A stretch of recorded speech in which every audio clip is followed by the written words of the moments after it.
Malawi Today. Joti anthu omwe akagwire ntchito zachisankho m'madera akutali ndi komwe analembetsa mkaundula wa voti adzakwanitsa kuponya nawo votiyo pa 16 September. President Lazarus Chakwera ndiye wayitanitsa mkumano wa dzidzidziwu kuti aphungu akambirane nkhani potsatira pempho la bungwe la Civil Society Elections Integrity Forum lomwe imati anthu oposa 80,000 akhoza kusaponya voti ngati lamulo lisalisintha. Ngakhale zichomwechi ambali yotsutsa akukana kuti nkhaniyi ayikambirane ponena kuti palibe chovuta chilichonse chimene akuchiona, koma mbali ya boma ikutsindika kuti malamulo akufunika kukhonza. Chisomo Chingwalo ali ku nyumba ya malamulo ndipo afotokoza. Mpungwepungwe unabuka mu nyumba ya malamulo pamene aphungu a nyumbayi akukambirana ngati ndikoyenera kapena ayi kukonzanso lamulo loyendetsera chisankho ndi cholinga chopereka mwayi oponya voti omwe adzakhale kutali ndi madera omwe adalembetsera pa chisankho chikubwerachi. Kusinthana mawu kumapitirira pakati pa aphungu ambiri ambali zonse ziwiri pamene aphungu ambali yotsutsa akuti mkumanowu sumayenera kuchitika. Mtsogoleri wa dziko lino Lazarus Chakwera analamula kuti aphungu akambirane za izi potsatira pempho la bungwe la Civil Society Elections Integrity Forum lomwe likupenekera kuti anthu oposa 50,000 adzalephera kuponya voti pa nthawi yachisankho kamba kokuti adzakhala kutali ndi madera omwe analembetsera chifukwa cha zovuta zina. Phungu wa dera lapakati la boma la Tcholo Ben Phiri ati mkumanowo siwoyenera kamba kuti palibe vuto lenileni lodetsa nkhawa lochititsa aphungu kukumana, pamene mbali ya boma yati mkumanowu ndofunikira kwambiri.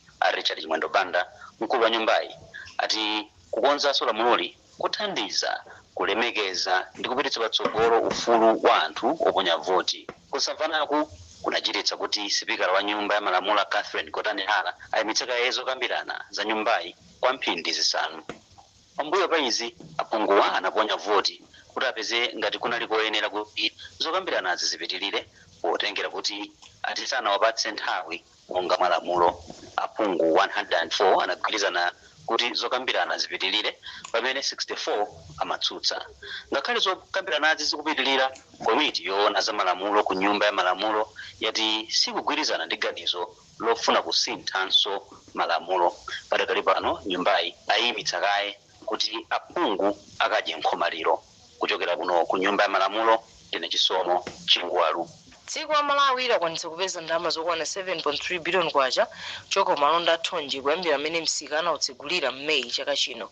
Mnini wa bungwe la Cotton Council of Malawi Priska Jamali wati ndalamazi zapezeka alimi atagulitsa thonje lokwana makilogram 6 million mnthawi. Koma katswiri za ulimi Leonard Chimwaza wati ndizodandaulitsa kuti dziko lino likulephera kudzutsanso ulimi wa thonje omwe utha kulimidwa mwakathithi m'maboma oposa 15 zomwe zitha kuthandiza kukweza chuma cha dziko lino. Tindi zambiri mu ripoti yomwe alemba lomwe akuwerenga Dave Majawa. Kaundu watsopano kuchoka ku bungwe la Cotton Council of Malawi waonetsa kuti dziko lino lagulitsa thonje lokwana makilogram 6 million miyezi itatu yoyambirira ndipo ndalama zokwana 7.3 billion kwacha ndi zomwe zapezeka pa nthawiyi. Mneneri wa bungwe la Cotton Council of Malawi Priska Jamali watsimikiza nkhaniyi potsindika kuti akuyembekezera kugulitsa thonje lochuluka kamba kuti msikawu utha mwezi wa September chaka chino. Panapasi kona kapiri asopawe tutumuku around 6 million kgs. Ndalama zimene zadutsa we're talking of around 7.3 billion kwacha. Pasiku 9 tinayembekeza kuti chatha cha mu September koma izi zimatengera bendi imene thonje likubwerera pansika. Komatu katswiri wa zaulimi Leonard Chimwaza wati kuchepa kwa thonje yemwe akugulitsayo kuonetseratu kulowa pansi kwa ulimi wa thonje mdziko lino. Iwo ati kusowa kwa mbewu ya thonje, kuchepa kwa ulangizi wa ulimi komanso kusazipereka kwa atsogoleri kwakhudza ulimi wa thonje mdziko lino. Thonje ndi imodzi mwa mbewu imene kuno ku Malawi imachita bwino, ndipo zaka 10 zapitazo dziko la Malawi limakolola thonje lochuluka kupitirira 100,000 metric tons. Koma pano tikukanika kulima thonje mwina lopitirira 10,000 metric tons. Zimene zinzomvetsa chisoni. Chimene tikufunika kwambiri ndiyonena kuti pakhale ndithu ndondomeko zapadera zofuna kuthandiza kuti ulimi wa thonje ubwererenso mchimake, chifukwa ndi mmene zilili pano mpovuta kuti thonje libwerere mchimake ngati atenga mbali osiyanasiyana sathandizirapo. Msika wa thonje anawutsegulira mwezi wa Meyi chaka chino. Dave Majawa kuwerenga ripoti imenelo. chiwerengero cha milandu yopezeka komanso kupha nyama zakutchire chatsika mdziko lino mutheka loyamba la chaka chino, koma nthambi yoona za nyama zakutchire yati dzikoli likumanabe ndi mavuto osowa chitetezo m'malo ya dziko lino, katangale komanso kuchuluka kwa anthu ofuna zinthu zochokera ku nyama zakutchire. Mkulu wa nthambi Brighton Kumchedwa wati mutheka la chaka chino kwachitika milandu 13 poyerekeza ni milandu yokwana 20 yomwe anthu adapalamula mnthawi ngati yomwe chaka chatha. Sambi mu ripoti la Luka Beston. Mkulu wa nthambi yoona za nyama zakutchire Brighton Kumchedwa wati kaundula watheka loyamba la mchaka cha 2024 anaonetsa kuti anthu anapalamula milandu 5 yokhudza mafupa a njovu, 2 ya ngaka, 4 yokhudza mano a mvuu ndi 1 yokhudza mano a nguluwe. Ngakhale chiwerengero cha milanduchi chatsika, Akumchedwa ati ali ndi nkhawa chifukwa ntchito yothana ndi malonda a nyama zakutchire ikukumana ndi zovuta kamba kosowa chitetezo m'malire a dziko lino. Iwo atinso mavuto ena ndi katangale, kusowa kwa ndalama zokwanira zothandizira kafukufuku wa milandu, kutsata milandu m'makhoti, kuchuluka kwa mchitidwe ofuna zinthu zochokera ku nyama zakuthengo makazikopa za ngaka zomwe ena amakhulupirira kuti ndi mankhwala ngakhale palibe umboni wa sayansi. Katswiri wa zachilengedwe ya Gresham Kamnyamata akupereka maganizo ake pa nkhani. Pali zinthu zingapo zimene mwina boma ndi ma development partners awo akhoza kuchita. Ndimaona ngati kuti boma likadapereka zinthu zokwanira kuma departments ma agencies amene amayang'anira, zitanthauza kuti anthu ambiri alembedwa ntchito komanso zinthu zambiri zichitika, monga mwachitsanzo magalimoto agulidwa, mithuthumula igulidwa. Nthambi yoona za nyama zakutchire yati yalimbikitsanso ntchito yolondera m'malire, kuzindikiritsa anthu m'midzi komanso kutserera milandu m'makhoti kuti ateteze nyama zimene zili pa chiopsezo m'dziko lino. Akuluakulu omwe akuyang'anira ndondomeko ya ulimi ya Mega Farms atandaula kuti ali mochepa kwambiri ku chigwa cha mtsinje wa Shire, namene anaonetsa chidwi chotengapo mbali pa ndondomekoyi mchaka cha 2024 ndi 2025. Mkulu woyang'anira ndondomekoyi munduna za ulimi a Henry Msatilomo wati ndi alimi 5 okha amene anaonetsa chidwi chopanga ulimi mchigawo cha Shire Valley, powonjezera kuti chidwi cha alimiwa inali mbali ya ulimi wa ziweto osati mthirira. Malinga ndi Msatilomo, chigawo cha pakati ndi chimene chikuchita bwino pa ulimi wa minda ikuluikulu. Alfred Kuta ndi zambiri. Msatilomo ali ndondomeko ngongole ya zipangizo za ulimi kwa alimi a minda ikuluikulu ya Mega Farms imafikira anthu okhawa amene asonyeza chidwi. Iwo adandaula kuti ali mochepa kwambiri ndamene akutengapo mbali pa ndondomekoyi maboma nsanje ndi chikwawa. Mkulu woyang'anira ndondomeko ya Mega Farms munduna za ulimiyu wati zinthu zikuyenda bwino kwambiri mchigawo cha pakati kusiyana ndi chigawo cha kumwera. Ngenga ndikupe pale APP ngati sinde kuwabwisa bali moga namuna 5 okha pakupitirira pa 5 amene anapanga apply kuti apite na ofising. Komanso ambiri anali ekuja na bize osakhala ulimi wachira monga ngati mmene mumafotokoze. Tikozosiyanisa ndi ngati kukasungu APP kumene kuli makomafo anchipita tonjedowa komanso mchinji kumene kuli ndali mogana 571 amene zakupita nawo ntchito chaka chimenechi. Lezi makhadi zovuta zerapazi koma ndikuimba wakusenga kuti tiyendekisane ndi onse amene akufuna kuti apeze phindu kuti pangiro za ulimi kudzera ku Mega Farms. Henry Msatilomo ati ndondomekoyi ndiyofunika ponena kuti ikuthandiza anthu kupeza mwayi wa ntchito, kupititsa patsogolo chuma ndi kuchepetsa vuto la njala. Mfumu yakumoyo mboma ya Nsanje chaka chatha inapempha boma kuti lichite chotheka kuti ndondomekoyi ifikire mbali yake ponena kuti ithandiza kuchepetsa vuto la njala. Henry Msatilomo atsindike kuti anthu asamasonyeze chiwiri chotengapo mbali pa ndondomekoyi kudzera m'misonkhano ya ndale. Malo Zodiac Nsanje ndine Alfred Mkuta. Mukumvera nkhani pano pa Zodiac masanano mundine simungerezi yambo tionenso mitu yake.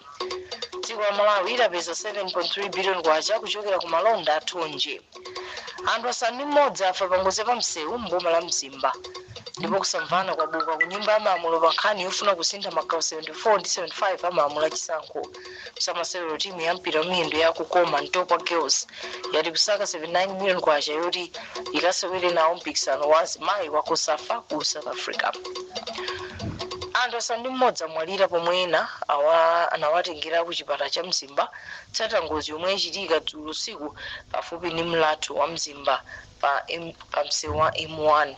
Malinga ndi mneneri wa polisi ya Mzimba Maria Banda, ngozi inachitika pomwe driver wa galimoto yaikulu ya mtundu wa Scania yonyamula mafuta imafuna kupitirira galimoto ina yayikulunso koma inaombana ndi galimoto ya mtundu wa Toyota Sienta yomwe inanyamula anthu.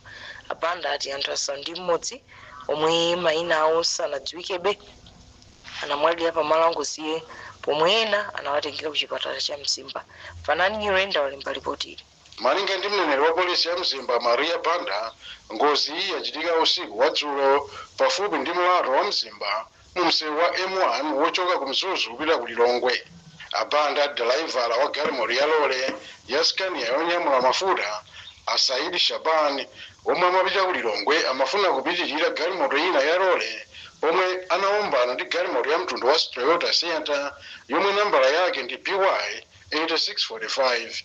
Chifukwa cha kuomba naku anthu asanu ndi mmodzi anamwalirira pamalo pomwepa pomwe ena anathamangira nawo ku chipatala cha Mzimba.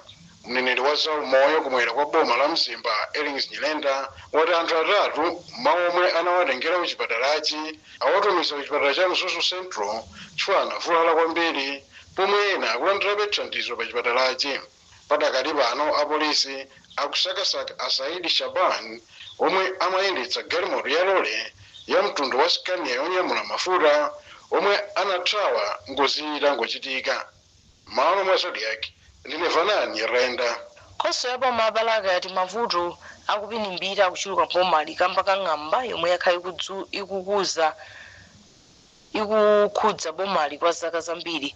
Malinga ndi mlangizi wa zakadyedwe kabwino pa khonsoloyi amadetso omwe ni Lupembe, anthu mderali akhala kulephera kukolola chakudya chokwanira zomwe ati zimadzetsa mavuto akupinimbirawa kwa manje ena mbomali. Kuchokera Balaka mtolankhani wa Tracing Chimani walemba ripoti ili. Malinga ndi mlangizi wa zakadyedwe kabwino ndi matenda a AIDS ku khonsolo ya boma la Balaka amadalitso omwe ni Mulupa ng'amba yomwe yakhala ikuchitika mzaka zino mbomali zotsatira zake ndi njala ndipo anthu akulephera kudya zakasintha.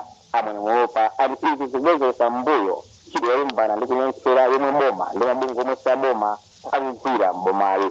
Komabe iwo ati ntchito zosiyanasiyana zikuchitika mbomali pofuna kuchepetsa kupinimbira ponena kuti panopa 33.7% ya ana mbomali ndikupinimbira. Malinga ndi kafukufuku wa Malawi Demographic Survey wa mchaka cha 2024 pamene kafukufuku yomweyi wa mchaka cha 2015 43.6% ya anawa ndiwo anali kupinimbira. Ngati khonsolo imapanga mapulogalamu angapo imaphunzitsa kadyedwe koyenera mwachisanzo timatha kuwaphunzitsa kuti kodi munthu kuti aziwe kuti kodi zakudya izizi ndi zoyenera zokhuza magulu onse ndi ziti, komanso angathe kuzipeza bwanji paukonko osavutikira kuti alowe mtawo. Chilengero chinthu chochepa poyerekeza ndi chiwerengero cha dziko lonse la Malawi chili panopandi 47%, koma malinga ndi amwe ni Mulupa 43.7% chiwerengero chachikulu ndithu. Malinga ndi bungwe la UNICEF pa dziko lonse lapansi 23.2% ya ana omwe ndi ana 149 million osachepera zaka zisanu ndi kupinimbira. Malo mwa Zodiac kuno Balaka ndine Hastings Chimani. Mzawasewero Civil Service United yati mkulu yang'ana timu ya Christopher Grant Longwe na amene akugwirizira ntchito zonse za udindo wamkulu ya timu ifikira pomwe apeze yomwe akhale pa udindo oposachedwapa. Mlembi wa bodi ya timu ya Crispin Mwali wati kusankha mkulu watsopano potsatira kuchoka kwa Edgar Chipalanjira kwachedwa chifukwa msonkhano wa bodi umene unene uchitika Sabata unalephereka. Komabe Mwali ati mkulu watsopanoyu akuyembekeza kusankhidwa kumapeto kwa Sabata ino. Tinaisera kuti tikumali ngati bodi ya directors. The unfortunate thing is it is City Makwana column, but tikwanisa I think this week on Friday we are meeting kuti tichite decide on aminata tithandize kuchita manage team ya Civil ngati CEO. Civil is a very big club. It's unlike my club ena ndi ena. We have tilima sports disciplines angapo, so we have a club manager. Amina maendesa club yonse ya Civil, Mr. Longwe. So many tilibe CEO Mr. Longwe nda amene club manager wa Civil yonse, not only a club, a football club. Nda amene chita manage Civil ngati club. Indi chikonzero cha farm kuti club ili yonse izikhala ndi CEO amene amathandiza kuyendesa club. So sitingapange zinthu zotsutsana ene malamulo alili ngati civil service club tikuyenera tisatire ndondomeko zonse zoyenerera kuti mpira uyendesedwe bwanji kumalawi kuno so mmene mpira ukuyendesedwera club ya civil so tikuyenera kuyendesa football mmene zikufunikira pa ground. mlembi wa bodi ya Civil Service United a Crispin Mwale popita ndi nkhani za masewero timu ya mpira wa miyendo ya Sungwana ya kukoma Ntopa Girls FC yati kufunikira ndalama zochepa 79 million kwacha kuti ikasewere nawo mpikisano wa Kosafa Women's Club Championship mdziko wa South Africa. timu iyi ikuyembekezeka kukayimira dziko lino ku mpikisano mu mzinda wa Johannesburg kuyambira pa 22 mpaka pa 31 August.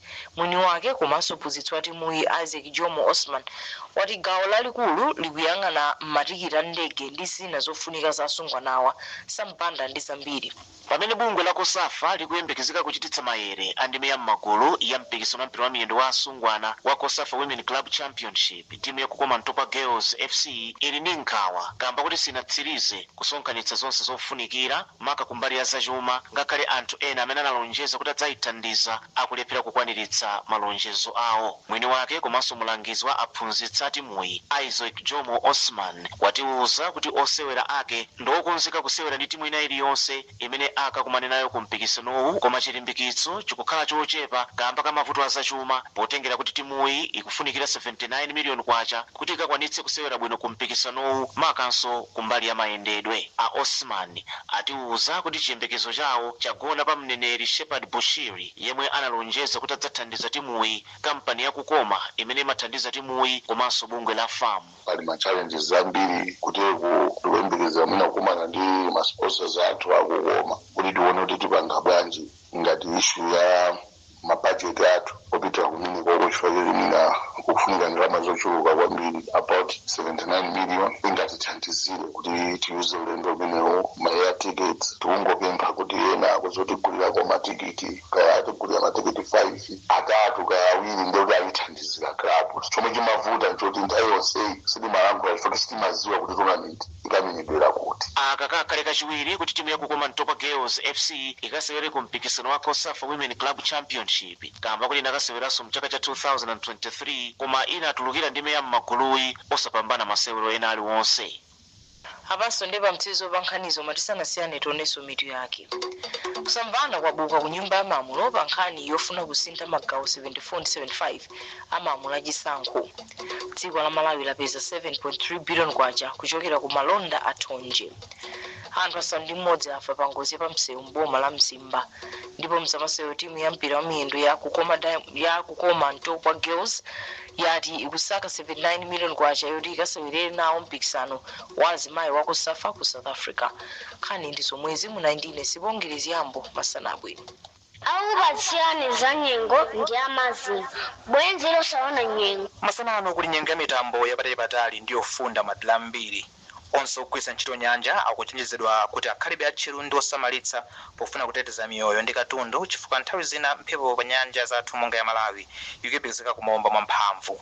kwa Ngabu nyengo yake ifika mpaka pa 27 degrees Celsius, ku Mangochi 26 degrees Celsius, ku Lilongwe 24 degrees Celsius, ku Blantyre 23 degrees Celsius, pamene ku Mzuzu 18 degrees Celsius. mphepo ikumba kuchokera kumwera chakumvuma ndipo pofika mmawa tiyembekezere nyengo ya mitambo yapatali komanso yofunda.